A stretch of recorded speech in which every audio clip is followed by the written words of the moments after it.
Teraz, Ľubo, ja mám na teba otázku. Čo to bolo? Na čom sme to boli? Tak sa ťa pýtam. Vieš, čo ti hovorím? Vieš, čo ti práve hovorím? Na čom si bol včera kine, kamarát môj? Na výbornom filme od Stevena Spielberga, no. Perfektné. No sa dohodli, že túto hru nebudeme hrať, že dobrý a zlý policajt, budeme len dvaja veľmi nasratí policajti z 92., ktorým nezvýšili platy a sú ešte takí trošku z toho frustrovaní, že zo zmeny režimu. Tak takýto typy policajtov budeme, keď budeme hodnotiť film Deň zúčtovania, Deň odhalenia od Stevena Spielberga.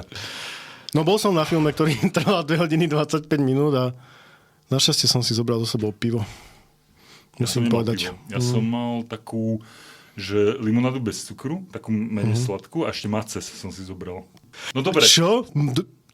Kto si bere maces a limonádu bez cukru do kina? Tam ľudia, vieš, že ľudia tam chodia s dvojlitrovou kolou a počuj, tu ťa s zastavím, náčaskami. Tu ťa zastavím. A ty si čo mal v kine? Maces, mal som dobrý maces.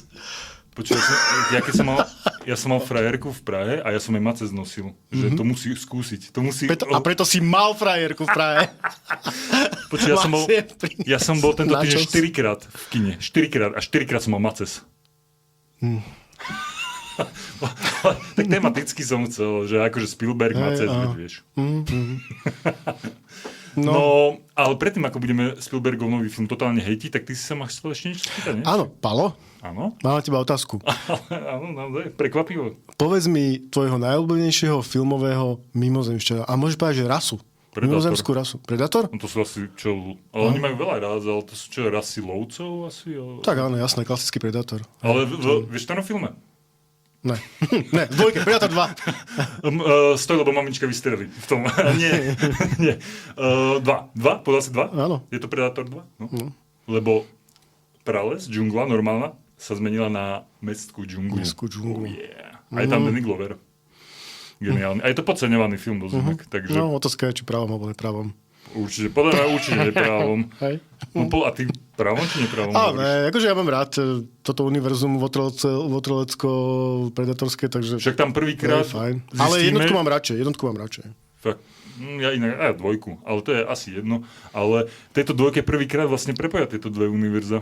Votrelčie a Predatory, lebo tam na konci, čo je tá vesmírna loď Predatoria, a príde tam Danny Glover a je tam taká tá miestnosť tých trofejí, artefaktov a trofej, tak tam sú rôzne, ako keby také rôzne nejaké lepky zavesené a je tam aj taká tá známa podlhovastá penisoidná lepka. A v takej sklenej skrinke tam on nájde balíček macesu. Fakt? To si nepamätám. Poďme za jingle. Možno, že preto je maces. Balíček macesu.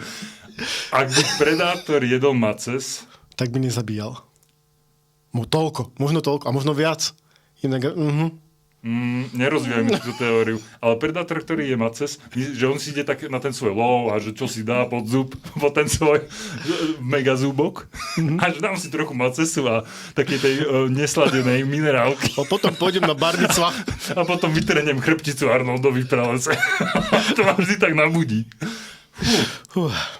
Podľa mňa to je asi prvýkrát, čo pred jinglom bude dlhšia relácia ako po jingli. No dobre, posúvame sa. Prenesme sa nejakým predátorov loďou za jingle. Dobre.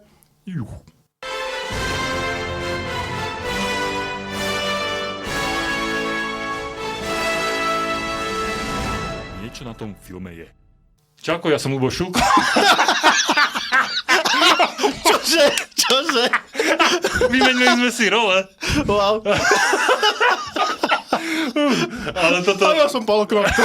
No, ja som Ľubo Šulko, strašne sa mi páčia zlé filmy, ako napríklad Disclosure Day od Stevena Spielberga. To je také skvelé, strašne sa mi to páčilo. Že mi to pripomínalo tie moje mladé roky spred 50 rokov, keď som mu pozerával IT mimozemšťana.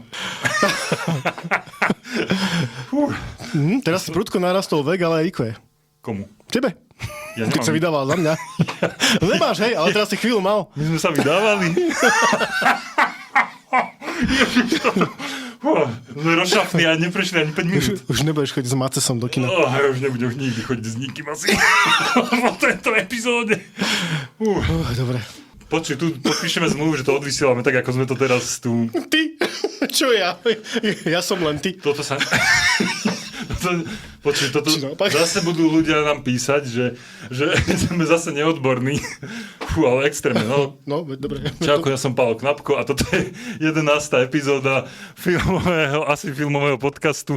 Niečo na tom filme je. Ja vás tu rád vítam. Trošku tak sa musím vydýchať, lebo to, čo som tu teraz zažil, to som už nezažil dlho ani na filme Deň odhalenia, pretože tam som sa mega nudil a tu sa trochu zabávam viac, takže Ľubo, pokračuj. Dobre, ideme sa baviť o najnovšom filme Stevena Spielberga, Deň odhalenia, ktorý sme si pozreli obidvaja v kine. Ale nie spolu. Ja najskôr a potom ty. Nie spolu.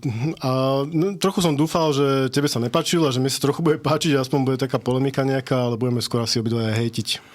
No ja som sa tiež strašne tešil, že to bude také, že neviem, budeme stať na opačných stranách tej barikády a ja budem taký ten, akože ten postarší kritik, ktorý tak hundre a kričí na tie mraky a je taký už akože znechutený z tejto modernej spoločnosti a kinematografia. Ty budeš taký ten mladícky hlas do tejto debaty, nejak vnesieš taký sviež a povieš, ale že ten Steven má 79 a stále to vie s tým remeslom, stále vie točiť, stále vie ťa zaháčkovať do toho príbehu, no ale to nepovieš. Nepovieš, lebo asi to stále vie, ale máme teóriu, že išiel na kávu a nechal to dotočiť za seba niekoho iného. Hej, alebo že povedal, podľa mňa to bolo tak, že sa zrazu tak zasekol a iba sa ho asi nepýtal, čo sa stalo, že idem si kúpiť cigarety. Dotoč tú scénu za mňa, už sa nevrátil a dotočil to. A možno sa vrátil, ale týždeň. Mimozemšťania uniesli. Povedz, o čom to je vlastne. Predátor. Povedz, o čom to je, lebo... No, dobre, no. Ja stále chcem povedať, že deň zúčtovania, Terminátor 2, deň zúčtovania. Deň odhalenia od Stevena Spielberga je teda najnovší film tohto majstra filmového remesla, aj keď majstra už je možno v úvodzovkách po tomto, čo sme videli, ale ja stále verím, že to v sebe má, len tak ako by povedali bratia Češi, že tak uklouzl trochu. A snáď keď budeme 85, tak natočí lepší film.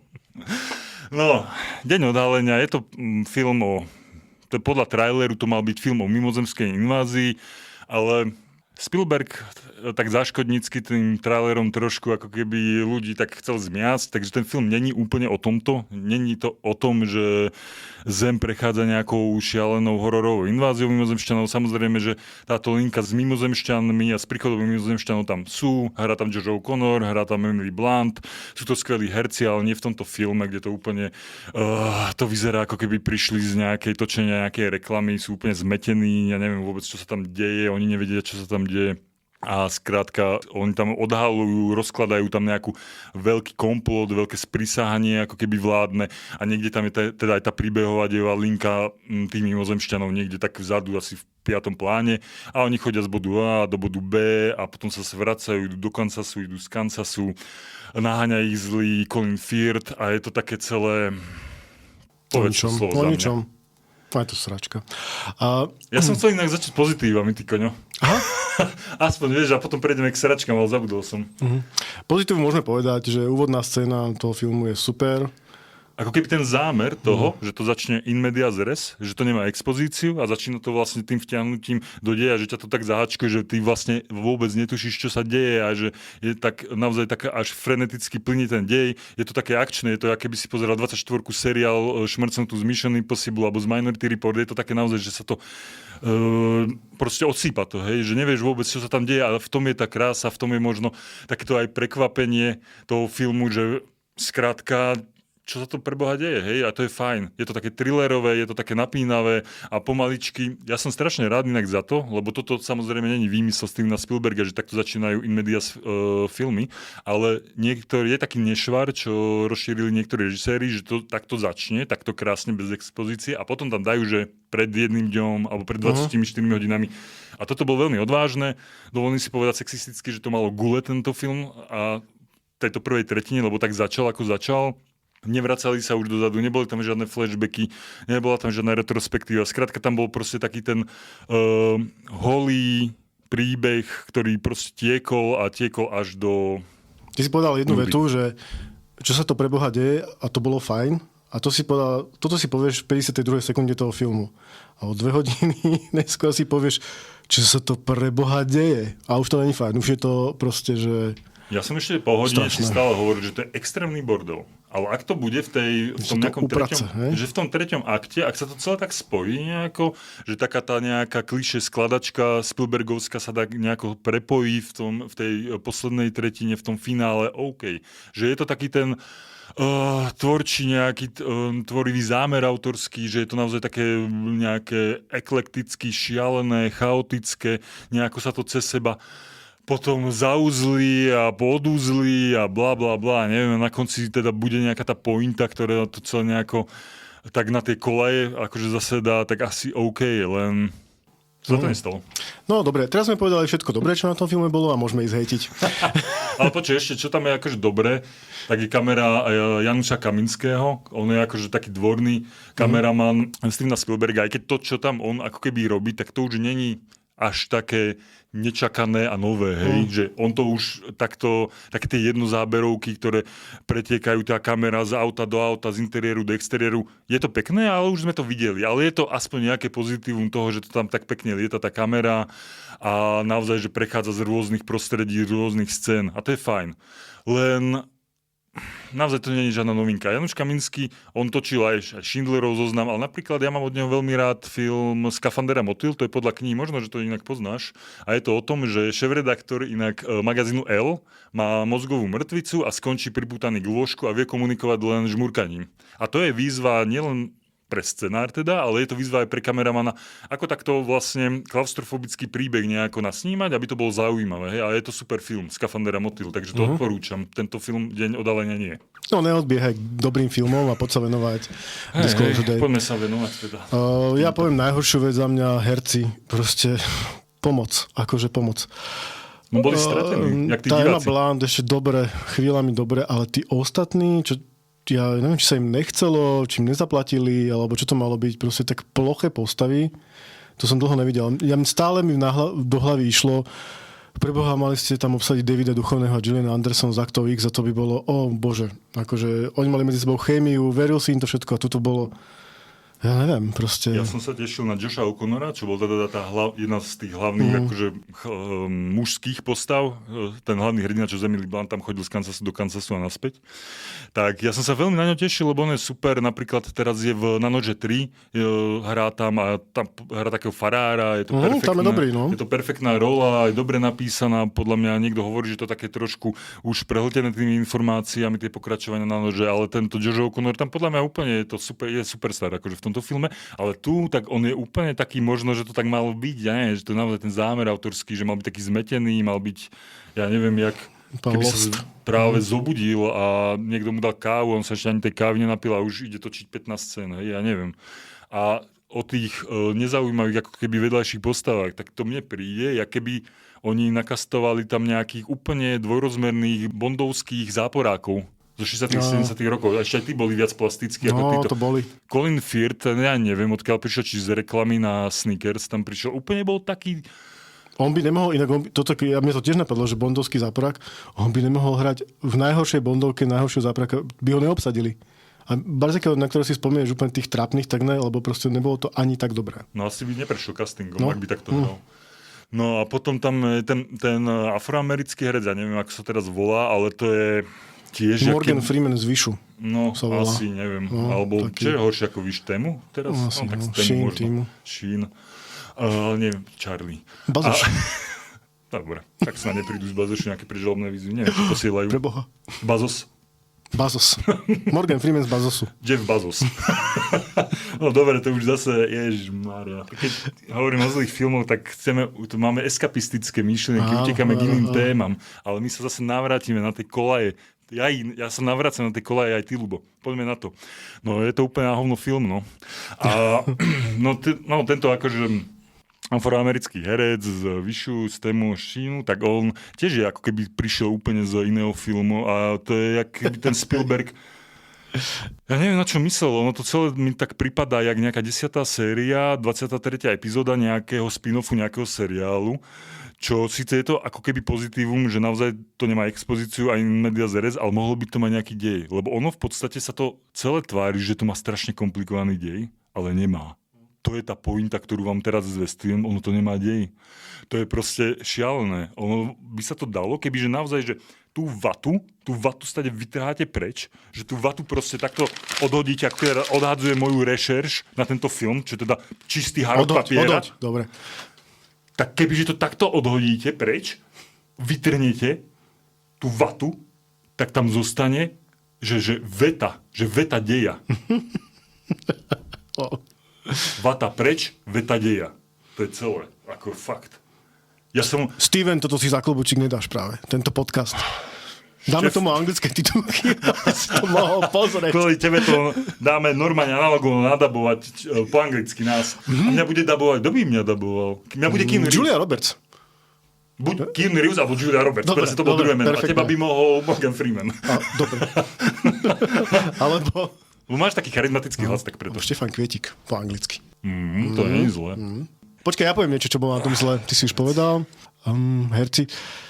Neviem, no presne, že ja som v polovici toho filmu rozmýšľal, že chcel som tomu dať tú šancu, hovorím si, že je to taký pomalý film vlastne, akože pomaličky sa dostávame k tomu, o čom to je. Slow burn, takzvaný. No, a potom si hovorím, že vlastne to není pomalý film, však stále sa tam akože niečo deje, ale to bolo tak nezáživné. Aj tie naháňajú sa tam na autách viackrát a to je úplne nerealistické, úplne odveci. Týpek, to je jak malé decko, keď sa tvári, že je neviditeľné, tak on sa schová za plot, ktorý má v sebe iba jednu dosku a vidíš za ten plot až do Kansasu a on sa za to schová a tvári sa, že ho nevidno a potom, akože, aby sa ešte viac schoval, tak začne plaziť, kde už vôbec nie je žiadna doska, žiadny krik, nič a nastúpi do auta a utečie 15 autám s tajnými agentami, on, ty kokos, ešte predtým zaparkuje v dome. Potom dostane rozum a skrie sa za kameň. Aha, áno. Za vydrbaný kameň. A za tým kameňom je 2 metre priestor a tam je 30 ľudí a oni sú za tým kameňom a že nás nepočujú. Tak to teda odplížme preč, lebo sú asi úplne retardovaní. Asi boli, ja neviem. To je, akože to logika normálne odišla na výlet na Mars. Akože, alebo aj ďalej, ja neviem, možno dozvolená. Tie hlavné postavy si stále volajú s týmto Morganom Freemanom z Vyšu, aby sa s ním poradili a on im povie, že vy budete vedieť, čo máte robiť. Čože? Kam mám ísť? Ne, to budete vedieť. Keď to príde, tak to budete vedieť. A on celé vyzerá... Tak na čo mu volali? Ono to vyzerá, že oni mu zavolali do nejakej, že točí akorát reklamu na stávanie domu, alebo čo, na nejakú stavebnú firmu, lebo za ním stavajú dom a že mu zavolali akorát, a on, Ježišmária, vy mi voláte z iného filmu, ja akorát robím takú reklamu pre Hornbach. Volajú mu, nič im nepovie a čo im povie na závere? Zničte ten mobil. Čiže v tomto filme sa najviac mobilov satelitných vraj, neviem odkiaľ brali satelitné telefóny, inak akože tí kokos, kde to kupovali, ale ničia ich akože na pravidelnej báze. No tam akože ničia, tam chcú zničiť jeden... To bol iPhone, počkaj, to nebol satelitný. Dobre, ale to je moja obľúbená scéna, ale nespoilerujme, alebo vieš čo, poďme na to. Tam že zničíme ten mobil, lebo ten mobil, tak vyhodia ho z okna a idú ho prejsť autom a Emily Blunt povie jednej úplne tiež dementných postav, ktorá neviem, že tam bola, ty kokos, lebo občas otvárala ústa a niečo povedala, tak bola. Takže do ten mobil vyhodia ho z okna a nevedia ho tým autom prejsť. No. Ale to není, že raz. To sa stane, že 3-krát asi. A ty si hovoríš, to je nejaká... Počkaj, teraz použijem také slovo, že to je persifláž nejaká, že ten Spielberg už sa vrátil z tých cigariek, si zapadol a povedal si, dajme tam persifláž. Persifláž, po francúzsky. To má taký punc. A oni tam ten mobil chcú prejsť hore, dole. A ja si hovorím, Maces mi došiel, Limča mi došla. Čo mám teraz začať kričať? Mám odísť? Alebo čo mám robiť? Tu všade ľudia sú v tom kine. Ja nemôžem tak odísť. Asi Maces si ani nemôžem objednať do kina. No, proste tam je toľko bullshitu, že ja to proste nechápem. Je to smutné. A za mňa, keď to skončilo, tak nejakí ľudia povedali, že no, ja som za to nemuseli platiť, ale tí ostatní... Ja som si za to platil. Ty si ten ostatný, tí druhý. Našli som si zaplatil aj to pivo. Ale vieš, čo bolo inak, to som ti povedal, vieš, čo bolo najlepšie z tejto predpremiéry? Trailer na Odyssea od Nolana. Tá bola veľmi pekná. Ten som si asi nezaplatil, malo som zaplatil. Doten naviac nenakúpili trailery. Nenakúpili trailery, no. Mali sme možno dlhšiu verziu Spielbergovho filmu. Možno si mal nejaký director's cut do 500 minút dlhší. No... Mohol byť director's cut. Povie, že producent mi to posral, ja to teraz zostriham a bude to oveľa lepšie. Povedzme ešte na záver, že keby ten film, on trvá 2 hodiny 25 minút a v 2 hodine a 22 minúte sa stane to čo celý čas čakáte. Preháňam, stane sa to v 2 hodine a 18. minúte. Keby ten film začal tam, alebo pol hodinu predtým, tak by to bolo super. No kebyže to začne tým odhalením a potom to ako keby skúma, pitva to tie dôsledky toho celého, ako sa s tým ľudstvo nejako, ja neviem, že na to reaguje to ľudstvo, alebo čo to bylo zaujímavé, hej? Ale po tomto filme podľa mňa tento blízke stretnutia 3. druhu sú ešte väčší masterpiece, ako boli. Že keď to porovnáš... Tak možno niečo to je dobré, že si uvedomíš, že jeho predchádzajúce filmy sú ešte lepšie, ako si myslel. No a ešte mne by sa tam napríklad hodilo, lebo je tam stále tá novinárska linka, ktorá tam je tiež vpáčená podľa mňa z inej alternatívnej dimenzie. Ale kebyže to je celé o novinároch, ktorí rozkrývajú nejaké vládne spiknutie a má to túto mimozemskú sci-fi linku, tak by to bolo fajn, že taký proste, neviem, všetci prezidentoví muži, len to je proste dané do nejakého 21. storočia vpáčené a proste skrátka tam je nejaké, neviem, môžeš nejaká pointa, nedaj Bože, že pointa by bola na konci, tak to bylo skvelé. No? Ale toto je také patetické a to by aj Zack Snyder s Michaelom Bayom na konci podľa mňa odpadávali zo stoličiek režisérskych, keby videli toľko pátosu, toľko ako keby nabubrali ich emócií. Normálne Zack Snyder by povedal, že viete čo. To už je tu mač. Ja už aj na mňa, akože silná polievočka. No ale poďme na príjemnejšiu tému. Poďme si povedať, že aké dobré filmy ten Steven natočil. Ja mám nejaké 2-3, také, že, ktoré mám fakt rád. No tak Disclosure Day, ja? A 2. No tak povedz prvý, ktorý je za teba dobrý a potom poviem nejaký iný. No ja mám rád akože celkom Artificial Intelligence, a teda umelá inteligencia, to je rok z prelomu milénií a je to teda... Mňa asi na to najviac sa páči to, že to nejakým spôsobom vlastne prebral Spielberg po Kubrickovi. Mal to byť vlastne nový Kubrickov projekt, alebo teda Stanleyho Kubricka, ale jeho posledným projektom nakoniec bol film s Nicole Kidman a Tomom Cruiseom Eyes Wide Shut, taká erotická dráma, pekná, to je akože, alebo erotický thriller, to je fajn. No a potom to vlastne, a ja to som vlastne nevedel, ja som myslel, že on to mal točiť Kubrick, ale zomrel, ale vraj to bolo tak teda podľa internetových kuloárov a archívov, že on to sám navrhol Stevenovi Spielbergovi, lebo on sám o sebe tak trošku vedel, lebo zlý jazyk o Kubrickovi hovorila, že on nevie, ako tie emócie nejako pretaviť na plátno, alebo nevedel, aj keď tým by som sa akože prel s týmto názorom a polemizoval, ale že on to vraj dal Spielbergovi, že ty vieš tie emócie akože vyžmýkať z toho publika divákov, tak urob z toho takú tú nejakú dobrú emotívnu stifárničku. No on to nakoniec teda prebral a je to teda film o malom robotickom chlapcovi, ktorý hľadal lásku, šťastie vo svojom živote, len ho hľadá v takom veľmi nešťastnom dystopickom svete plnom nie je úplne najlepší ľudí a takých možno aj starých rozobratých robotov, ktorí mu pomáhajú a tak ďalej na tejto Odysei. Ja dám ako prvý film z roku 2005, Mníchov. To je vlastne o teroristickom útoku na Mníchovskú olympiádu, kde nejaké, teraz neviem, či poviem presne, že palestínske komando zabilo izraelských športovcov, a to nejaká rukojemnická dráma, skončilo to tragicky, že nejakých športovcov zabili. A potom vlastne izraelská vláda sa rozhodla, že sa pomstí tým útočníkom a niekoľko rokov po nich išla, kým ich vlastne ako keby nevyvraždila. A je to príbeh toho komanda, ktoré dostane na starosti postupne likvidovať tých atentátnikov. To je výborný film, akože tam sa stále niečo deje, naozaj deje. A vyvrcholenie toho filmu, to je úplne epické. To sa akože dám taký coming out, že mám rest v tomto a ja som Mníchov nevidel, ale snad si to dožene. Možno, že fakt, že ten deň odhalenia bude na to dobrý, že si pozrieme. Áno, že si pozrieme tie lepšie filmy, no.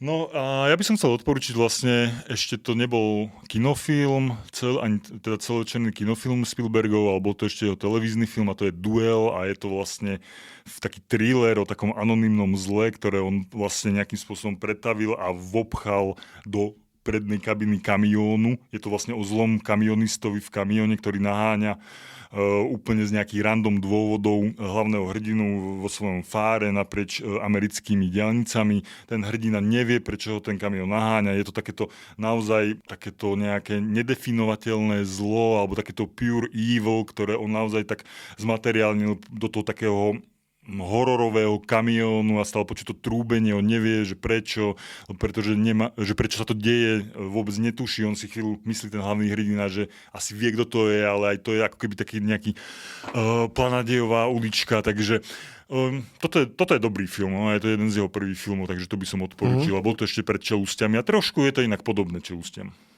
Aha. Tak dám ja Čeluste, teda to som ide ako posledné.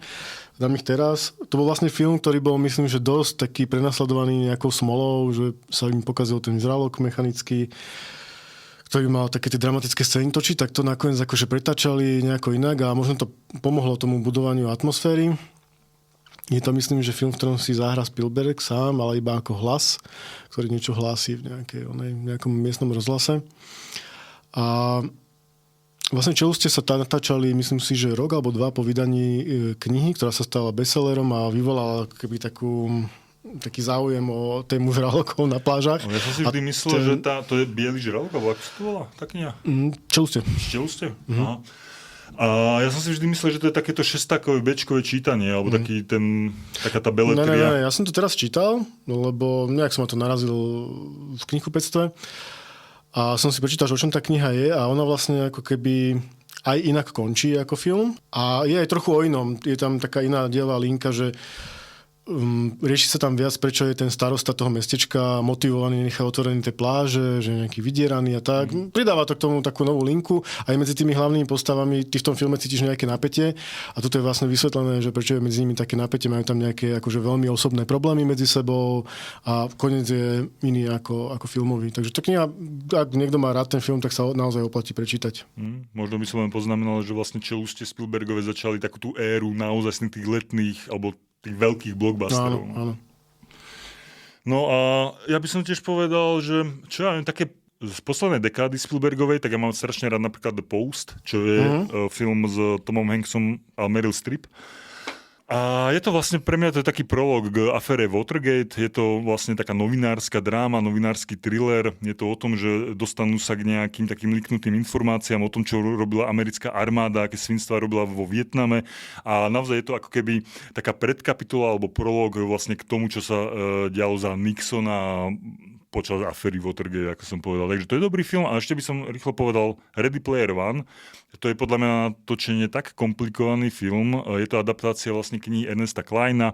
Je to taký love letter Kleinov popkultúre, 70., 80., 90. rokom, všetkému, čo mal on rád. Je to o virtuálnej realite zvanej Oasis a vlastne celé ľudstvo v podstate len tak prežíva na takej ako keby už pomaly skládke, všetko ovláda nejaká veľká korporácia a všetci ľudia hľadajú to šťastie práve v tejto virtuálnej realite.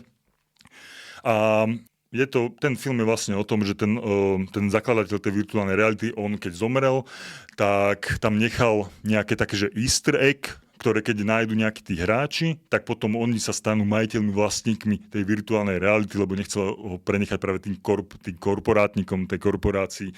A je to naozaj je to strašne komplikované na natočenie kvôli tomu a na nejakú produkčnú stránku, pretože tam strašne veľa CGI a je to ľahké sklznúť do toho takého digitálneho CGI bordelu gulášu.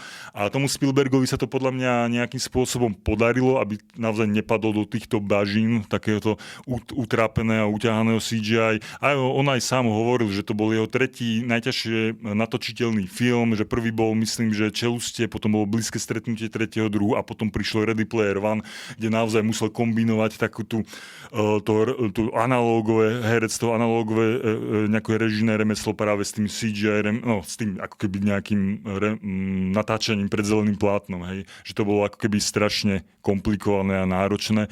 A strašne to mám rád, dobre to odsýpa, má to dobré tempo, dynamiku, tie samotné také tie ako keby súťaže, čo sú v tej virtuálnej realite, tak oni, tie súťaže, kde oni ako keby majú získať tú vajíce a potom sa prepracovať k tomu nejakému kľúču od tej virtuálnej reality, tak sú strašne zaujímavé robené. Zaujímavosťou je, že oni úplne pri tej adaptácii nepristupovali úplne tak nejako, že od slova do slova, ale napríklad Ernest Klein tam mal úplne iné tie testy, tie súťaže tých návštevníkov tej virtuálnej reality, že boli viac také ako keby ako ukotvené v tej popkultúrnej histórii v tých 80. 90. rokoch a Spielberg dal do toho viac takéto nejaký hollywoodsky punc. Napríklad Klein tam má jednu z tých testov o tom, že tam hrajú Pac-Mana a Spielberg to nahradí proste brutálnymi automobilovými pretekmi. Tam je DeLorean. Je DeLorean, presne, hlavný hrdina tam má DeLorean A je to oveľa také Spielbergovejšie a je to naozaj ten blockbuster, ktorý doručil teda do kín opäť raz. No, dobre, dám ja posledný film Spielbergu a povedzme si predtým, čo všetko natočil, aby sme ho iba nehanili, že čo má na svedomí Indiana Jones, Lincoln, Schindlerov zoznam, Park 1, 2. Zachránte vojaka Ryana, Hook. A to bol prepadak inak, ale nie je to zlý film. Potom, neviem, čo to Imperium slnka sa to volá asi aj po slovensky, 1941, Fialová farba. No proste geniálne filmy. Amistad, to bolo na svoju dobu, si pamätám, že veľmi silný film kvôli tomu tej téme otroctva. Ja som chcel dať Jurský park ako posledný, že to mi príde, že to tak posunulo ako keby kinematografiu vtedy aj tými efektami, aj že taký blockbuster úplne brutálny o dinosauroch. A osobne som to asi, neviem, koľko som mal vtedy rokov, ale málo, tak to pamätám ako taký silný zážitok z kina, že dinosaury ožili. A Stratený svet si mal rád ako dvojku Jurského parku? Ale áno. Mňa bavili vlastne, aj trojka ma bavila. A trojku už natočil iný režisér? Áno, a tam sa vrátil zase Sam Neill. No, to som bol, na trojke som bol v Amerike, keď som bol v kine. Fakt, ne? Som mal 8 litrovú kolu a 4-kilový popcorn. Takú normálnu porciu americkú. V tom filme vzniklo jedno z najbrutálnejších a najviac používaných memečiek a to je, keď Sam Neill cestuje zase na ten Island Nublar alebo jeden z tých ostrovov a zaspí a sa mu prisní velociraptor. A ten mu povie Alan! A on sa zobudí, Sam Neill. A akože toto používajú youtuberi a influenceri často, že velociraptor, ktorý povie Alan, wake up. Inak, keď sme už hovorili o tých čelstiach, tak aj tie knihy Jurský park sú veľmi dobré. Sú všetko knižné predlohy, že to nevznikalo až po, ale predtým Michael Crichton a jednotka a dvojka sú veľmi dobré knižky. A tá dvojka je zase taká, že v tých filmoch to je inak vyskladané, ako to bude v tých knihách a oplatí sa prečítať. Ja som počul audioknihu Jurského parku a je vlastne zaujímavé, ako si Spielberg bral napríklad, že niečo vynechal v prvom filme, ale potom to, čo vynechal, tak dal do toho Strateného svetu presne. Inak mňa teraz napadla jedna vec ešte k dňu odhalenia, že čo mi ten film celý čas pripomínal. Vlastne bol dobrý film. Že to bol vlastne super. No. A ja si vás robím srandu. Ale nie je to super. Mne to pripomínalo jeden moment z môjho detstva. Z roku 1997, keď som išiel do Kino Korzo v Banskej Bystrici na Star Trek 8 Prvý kontakt. Pamätáš si o tento? Ja som videl všetky Star Treky filmy niekoľkokrát, ale hej, no. Tam sú prvýkrát vlastne rasa Borgov, čo sú takí tí cyberpunkovi, či teda takí kyborgovia úplne šialení. Ale to je jedno, ja som na to bol a začalo to strašne presne tak, ako tento Disclosure Day. Tak in medias res, žiadna expozícia. A čo sa to deje? Že, Pane Bože, to je také, že to tak vtiahne. A ja som potom zistil, že premietač, on si pomýlil kotúče a dal najskôr posledný kotúč, potom dal stredný kotúč, prvý kotúč a celé to pomiešal. On to celé pomiešal a bolo to aj inak super. Potom som to samozrejme pozeral aj normálne na VHS-ke a toto mi pripomínalo práve tento deň odhalenia, že to bolo také, že... Možno to zle dostrihali. Ja som si fakt hovoril, ty koňo zase premie a to nemôžeš... Lebo to, však dajme spoiler, naozaj to vyzerá ako zle zostrihané, lebo predtým, ako nastane najväčšie odhalenie, tak vo filme je scéna, kde ľudia ako keby rabujú obchod alebo vykupujú proste všetko. Proste klasická scéna, keď ide nejaká ako keby katastrofa, nejaká apokalypsa, že proste sa rabuje a oni začnú rabovať ešte predtým, ako to odhalenie tam je. Akože ten deň odhalenia. Ja som tak pozeral na tých ľudí okolo mňa, že niečo som zmeškal. Že už to odhalili. Ja som to zmeškal. Ja mám tú teóriu, že proste v scenári niekto zle dal copy-paste, nejakú vetu. Že niekto proste dal vetu z konca, dal ju do 3/4 a to tam zostalo, si to nikto nevšimol. A Spielberg, tu sa rabuje, tak to natočte. A ešte, normálne by som asi na to pôjdem ešte raz a pozriem si túto scénu, lebo tam ľudia akože v úvozovkách rabujú, lebo nie je to také úplne, že nestrelajú sa. A tam typek dokladá čipsy, že popri tom, ako oni všetko berú, čo tam je. Oni sami nechápali tej scéne, tí herci, že prečo teraz rabujeme? Čo? Steven, je to v poriadku? On si išiel pre cigarety a... Ja nie som Steven. Poďte. Môžem mi hovoriť Steven, ale ja nie som Steven. Môžeš si hovoriť Ľubo Šulko, ale nie si Ľubo Šulko. Môžeš si hovoriť Jesus Christ, ale nie si Jesus Christ. No, akože hej, je to celé také, neviem... No tešíme Také sa dada. Trošku je to dadaistické. na ďalší Spielbergov film. Ja, no. Ale pritom má silné filmy, tie posledné. No ja som práve tie posledné West Side Story a Fablemanovcov som nevidel, ale ty si videl teda West Side Story. West Side Story super, akože je to prerábka starého muzikálu a je to geniálne. Fakt, ako to... Ja som si to úplne náhodou pustil a ja že, pozriem si 5 minút na muzikál. Ty kokos, dopozeral som to celé, no ja som na to pozeral, že wow. No. Možno by to tomu filmu naozaj... Keď si náhodou o pol roka na nejakej VOD platforme pustím Disclosure Day, tak ho nedopozerám. Alebo ho dopozerám veľmi rýchlo, tak by som povedal. Alebo si to tak inak nejako pozriem, že Zostriham. stred, koniec, začiatok, možno to bude dávať väčšie. Možno by to pomohlo tomu filmu, že by premietač pomiešal tie nejaké kotúče premietacie. Ale nie, však ja nechcem Stevena hejtiť, veď on je asi dobrý chlapík a myslí to dobre, ale proste to Toto si predstavím hlasom Julie Roberts. Steven, you just fucked up. A zapaliť cigaretu v posteli. Ty nevieš o tom romániku Stevena Spielberga a Julie Roberts? Pri natáčaní Pretty Woman 2. Nie. Poďme už asi na finálny tip, lebo... No, poď, ty máš pripravený, tak poď. Ja mám vlastne pripravený, áno. Mal som dva, ale dám zase herný, takýto tip na záver a je to hra, ktorá sa volala LA Noir a je to od štúdia, ktoré robilo Rockstar Games a oni robili napríklad GTAčko, hej, takéto známe hedonistická gamica, kde sa strieľa a je to proste, je to také, no, také akože, je to taká sranda, ale tento LA Noir, tak to je ako keby úplne iný štýl, iný šuflík, nejaký tvorivý tejto spoločnosti. Odohráva sa to v 30. rokoch v Los Angeles, v Hollywoode. Odohráva sa to počas takej tej zlatej éry vlastne Hollywoodu. Hlavným hrdinom je taký detektív, alebo kriminalista, asi alebo vyšetrovateľ, to je jedno. A on tam vyšetruje skrátka nejakého sériového vraha, ako bolo taká tá urban legend, že Black Dahlia svojho času v LA, keď tam bolo takáto, ako keby v novinách tie titulky hlásali, že Black Dahlia zase vraždí, čo je ako keby taký ten kultový sériový vrah.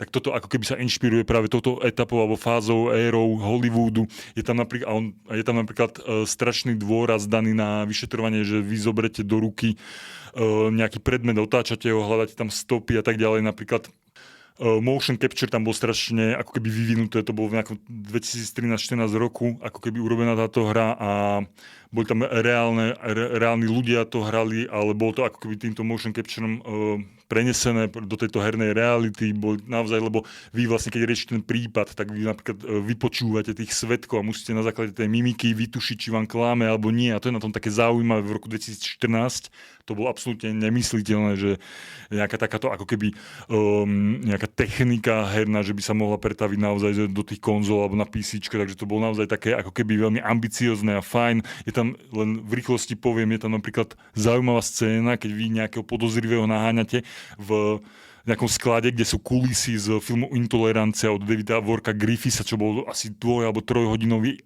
epický historický epos z 20. rokov 20. storočia a vy tam ako beháte a strieľate a má to takú tú svoju atmosféru. Je to veľmi dobré, je to hravé a vťahne vás do deja a skrátka, kto by nechcel byť ako keby nejakým noárovým policajtom v 30. rokoch v Hollywoode.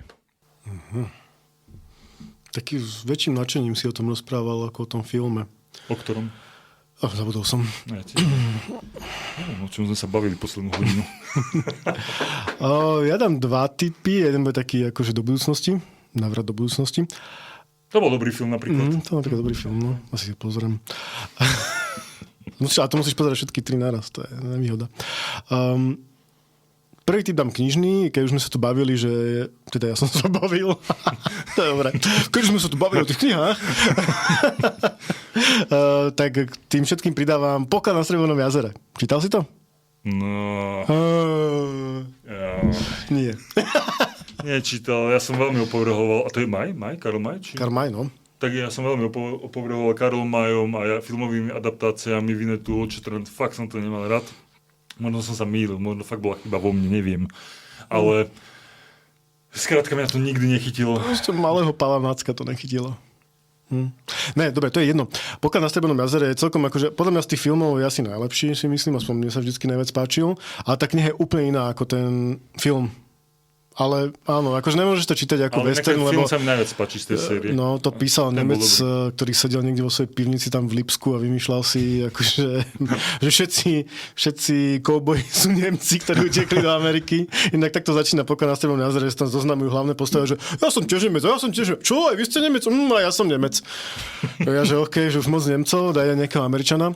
Ale je to výborná kniha, akože strašne dobre sa to číta a je to taký, je to úplne iný dej, to vlastne má ako keby, není to také trapnučké, jak ten film z Chorvátska. Z Plitvických jazier. Prestrelky pri Plitvických Ja som sa jazerách. stretol s niekým, kto bol na Plitvických jazerách, tak som si zaspomínal, keď som tam tiež pred 20 rokmi si spomínal, ako tam tu skočil do tohto jazera. Scenérie pekné, zase vybrali. No. Nemali veľa na Čo je výber. najhoršie na Plitvických jazerách? Čo? Češi. Ich tam strašne veľa a idú vždycky v protismere. No to je som jedno. polovičný Čech. A návrat do budúcnosti? No veď práve. Dávam tip do budúcnosti. Od 18. júna bude v kinách absolútna pecka. To je Story 5. To odporúčam. Hej, ale na budúce si dáme čo? Dáme si ešte Scary Movie? Pozrieme sa na to, na zubok Scary Movie. No ja som nepozeral, som to nevidel, a ty sa môžeš pozrieť. No ja som to už videl. A dáme nejaké paródie k tomu. Hej, OK. A túto príbeh hračiek 5 si môžem dať zase o 2 potom týždne. niekedy. Dobre, takže ja som Pálo Knápko. Ja som Ľubo Šulý!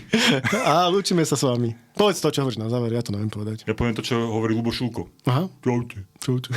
Ďakujeme. OK, tak sme vo finále, ja sa budem snažiť to teraz trochu upratať zase, nie, lebo to bolo celé také Trochu to zvážňuj, aby sme boli taký odborný. Skoro som chcel byť, aspoň chvíľu nehovorí úplne, ja keby sme boli na drogách, ty koňo. No dobre, sme na konci, alebo na káve, na 10. káve.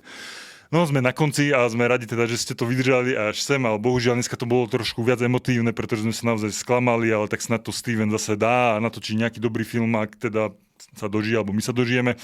A teda sa s vami lúčime, naláte si nás na všetkých podcastových platformách, ani sa mi nechce hovoriť. Však dobre viete, že to Spotify podcasty a Apple podcasty. Teraz som si spomenul z ničoho nič. My sme už aj na YouTube, takže si nás môžete naladiť normálne analogo, pekne na frekvencii 100,5 na YouTube. Máme tam už pár videí, budeme stále nejaké dávať nové, máme tam shortsky a tak. Takže sa na vás tešíme. A ešte? Ty si nám založil aj Instagramový profil, ktorý spravuješ. Áno, takže som už aj zabudol na tieto všetky marketingové nájdete nás aj na Instagrame. chápadlá, čo som rozprostrel po online. Zaberáme online svet. Hej. No dobre, máme vplyv. Máme online vplyv. Uvidíme. Dosah. Keď si to vypočuje Steven Spielberg, tak si môžeme povedať, že máme vplyv. OK, tak dúfam, že sa vám to páčilo, ak to bolo takéto jemne uletené. Takže majte sa fajn a pozerajte dobré, zlé, hociaké filmy, aké len chcete. A tak. Ďakujeme. Čaute. Čauky.